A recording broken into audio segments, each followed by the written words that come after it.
महामारी से ज्यादा हमारी जिंदगी का हिस्सा सा बन गया है। घर से बाहर सब्जी लेने जाने से लेकर घर में दूध वाले भैया से दूध लेते समय तक हम हर काम कोरोना को सोचकर ही करते हैं। ऐसे में समाज में कई मिथ्याएं भी हैं और सुरक्षा के अटपटे सुझाव भी। कई अजीब से बयान भी सुनने को मिलते हैं।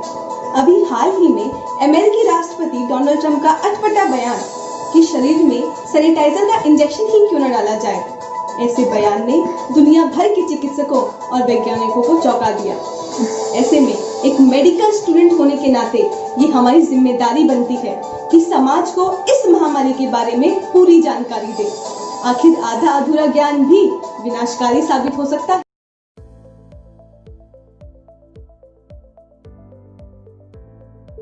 नमस्कार। कोरोना वायरस से बचने के लिए हम सभी लोग सैनिटाइजर का इस्तेमाल कर रहे हैं, लेकिन क्या आपको पता है कि सैनिटाइजर का अति उपयोग करने से उसके दुष्परिणाम भी हो सकते हैं।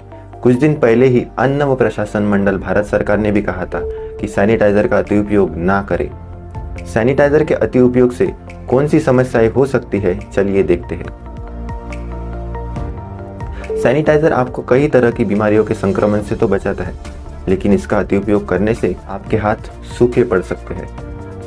अगर आपके हाथों को मिट्टी लगी है तो कृपया ऐसे हाथों पर सैनिटाइजर का इस्तेमाल बिल्कुल भी ना करें, क्योंकि ऐसे हाथों पर सैनिटाइजर परिणामकारक नहीं होगा। कुछ लोगों का तो ऐसे मानना है कि सैनिटाइजर में अल्कोहल होने के कारण उसका सेवन करने से कोरोना से बच सकते हैं, लेकिन मैं उनको बताना चाहूँगा इसमें जो अल्कोहल रहती है उसका डीनेचुरेशन यानी उसको पीने के अयोग्य बनाया जाता है, इसलिए सैनिटाइजर का सेवन बिल्कुल ही ना करें। Centre for disease control and prevention यानी रोग नियंत्रण और प्रतिबंध केंद्र के अनुसार छोटे बच्चों में सैनिटाइजर निगलने की ज़्यादा आशंका रहती है, इसलिए सैनिटाइजर को छोटे बच्चों से दूर ही रखें। पर हाँ, याद रखें, मराठी में कहावत है, अति तिथे माती, इसलिए सैनिटाइजर का अति उपयोग करने से बचें।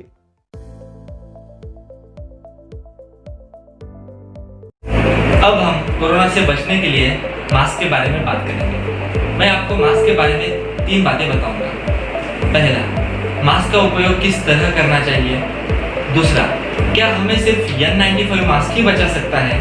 और तीसरा, हमें मास्क का उपयोग कब नहीं करना है। हर वक्त जब आप घर से बाहर निकल रहे होंगे आपको मास्क पहनना ही है। मास्क पहनते समय यह सुनिश्चित करें कि आपका मुंह, आपका नाक पूरी तरह से ढका होना चाहिए। मास्क निकालते समय उसके बाहर वाले पृष्ठभाग को न छुएं, क्योंकि हो सकता है वह कोरोना के संपर्क में आ चुका। मास्क को निकालकर सीधे कचरे के डब्बे में ही डालिए। क्या हमें सिर्फ N95 मास्क ही बचा सकता है, दूसरा कोई मास्क नहीं चलेगा? तो इसका जवाब है नहीं। कोरोना का आकार बाकी विषाणुओं से थोड़ा बड़ा है, इसीलिए इसको अपने घर पे बनाए हुए कपड़े के मास्क भी कई हद तक रोक सकते हैं। N95 मास्क तो उन लोगों के लिए जरूरी है जो बार बार कोरोना मरीज के पेशेंट के संपर्क में आते हैं, जैसे कि डॉक्टर्स, नर्सेस, पुलिस कर्मचारी और आरोग्य कर्मचारी।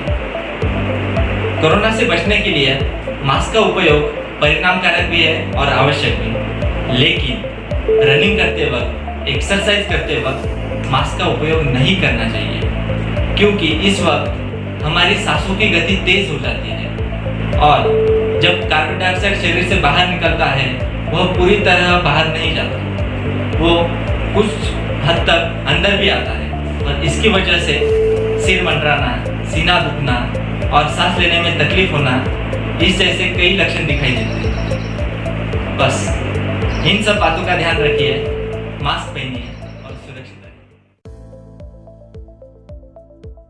क्या आपको पता है कि लेबोरेटरी में जांच के बिना कोरोना संभावित व्यक्ति की पहचान कैसे कर सकता है? जवाब तस्वीर में ही छुपा है। इंफ्रारेड थर्मोमीटर या फिर इसे थर्मल गन भी कहा जाता है। कैसे होती है संदिग्ध रोगी की पहचान?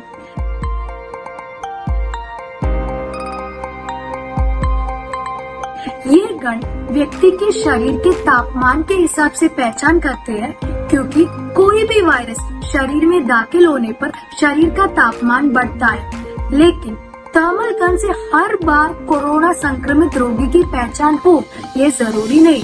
ऐसा भी हो सकता है कि जो व्यक्ति वायरस से संक्रमित नहीं है, स्क्रीनिंग के दौरान उसका तापमान ज्यादा पाया जाए और जो असल में वायरस से संक्रमित है उसका पता भी न चले। इसलिए कोई भी व्यक्ति वायरस से संक्रमित है या नहीं, इसकी सही जांच लेबोरेटरी में ही हो सकती है। इस दौरान हमें अपने आहार का भी विशेष ध्यान रखने की जरूरत है। इस तरह हम खुद को कोरोना से काफी हद तक सुरक्षित कर सकते हैं। भारतीय आहार ही अपने आप में सर्वसमावेशक माना गया है, इसीलिए कार्बोहाइड्रेट्स, प्रोटीन्स, विटामिन्स, मिनरल्स इत्यादि से भरपूर संतुलित व हल्का आहार लें। उसी तरह हल्दी, तुलसी, लौंग, अदरक इत्यादि से बना काढ़ा हमारी कोरोना से काफी हद तक सुरक्षा कर सकता है। मिनिस्ट्री ऑफ हेल्थ इंडिया द्वारा यह बताया गया है कि हमें विटामिन सी का सेवन करना चाहिए। तो क्या यही एक इलाज है? विटामिन सी हमारी रोग प्रतिरोधक शक्ति बढ़ाने में मदद करता है।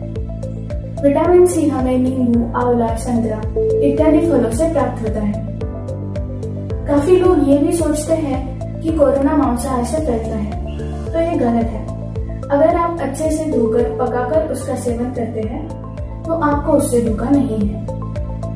अंततः ये पाया गया है कि कोरोना का फैलाव पर्सन टू पर्सन होता है, इसीलिए ये बेहद जरूरी बन जाता है कि हमारे सभी फूड हैंडलर्स अपने व खाने की सफाई का पूर्ण ध्यान रखें।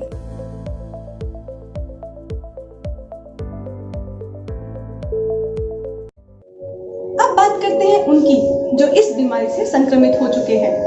भारत का रिकवरी रेट लगभग 50% के करीब है। ऐसे में कई मरीज अस्पताल से ठीक होकर अपने घर वापस लौट रहे हैं, पर इन मरीजों के साथ किया जाने वाला भेदभाव किसी से छिपा नहीं है। न्यूज चैनल्स और अखबारों में ऐसी कई खबरें आई जहां इन मरीजों के साथ अमानवीय बर्ताव हुआ। इस महामारी के समय में जहां एक समाज के तौर पर हमारा एक साथ खड़े होना बहुत जरूरी है, वहां ऐसी खबरें हमारी इस लड़ाई को कमजोर बना रही हैं। एक कोरोना पीड़ित व्यक्ति अस्पताल से आने के बाद अपने ही घर में खुद को 10 से 14 दिन के लिए सेल्फ क्वारंटाइन कर लेता है। इस अवधि के बाद उसका जीवन पहले जैसा सामान्य हो जाता है। हाँ, ऐसे दौर में हमें सबसे दूरी बनाकर जरूर रखनी है, पर इसका यह अर्थ नहीं कि हम इन लोगों को ही समाज से दूर कर दें। एक फोन कॉल पे इनका हाल पूछना, अपनी खिड़की या बैल्कनी पर से ही इनसे भेंट करना, इन्हें भी और हमें भी इस कठिन समय में खुशियों के 2 पल दे सकता है। माना समय बहुत बुरा है चारों तरफ मुश्किलें, पर जो समाज इन मुश्किलों को पार कर आगे बढ़ जाएगा, सदियों तक ये विश्व भी तो उसी के गुणगान गाएगा। और फिर हमारे बारे में किसी ने सच ही कहा है, यूनान मिस्र रोमा सब मिट गए जहां में, क्या बात है कि हस्ती मिटती नहीं हमारी।